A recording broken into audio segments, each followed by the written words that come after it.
ನಿಗಮದ ಯೋಜನೆಯಡಿಯಲ್ಲಿ ಒಂದೊಂದು ಬಸ್ಗಳು 39,61,000 ರೂಪಾಯಿಗಳಾಗಿದೆ. ಅದರಲ್ಲಿ 50% ಡಲ್ಟ್ ಯೋಜನೆಯಡಿಯಲ್ಲಿ 50% ನಮ್ಮ ನಿಗಮದ ಸ್ವಂತ ಆದಾಯದಲ್ಲಿ ಇವತ್ತು ಕೊಡ್ತಾ ಇದ್ದೇವೆ.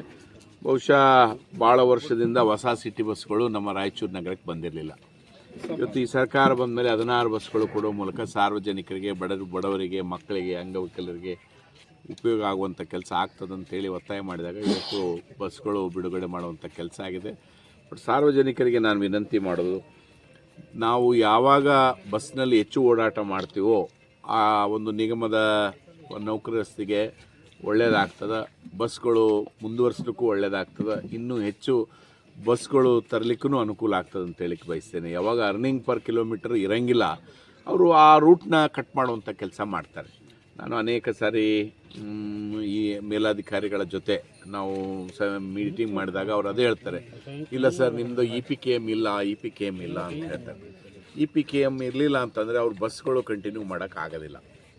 ಸೊ EPKM ಆಗಬೇಕು ಅಂತಂದರೆ ಹೆಚ್ಚು ಬಸ್ನಲ್ಲಿ, ಸಿಟಿ ಬಸ್ಗಳಲ್ಲಿ ಸಾರ್ವಜನಿಕರು ತಿರುಗಾಡಿದಾಗ ಮಾತ್ರ ಅದು ಸಾಧ್ಯ ಆಗ್ತದೆ. ಆ ನಿಟ್ಟಿನಲ್ಲಿ ಸಾರ್ವಜನಿಕರ ಎಲ್ಲ ಪ್ರಯತ್ನ ಇರಬೇಕಂತೇಳಿ ನಾನು ವಿನಂತಿ ಮಾಡ್ತೀನಿ.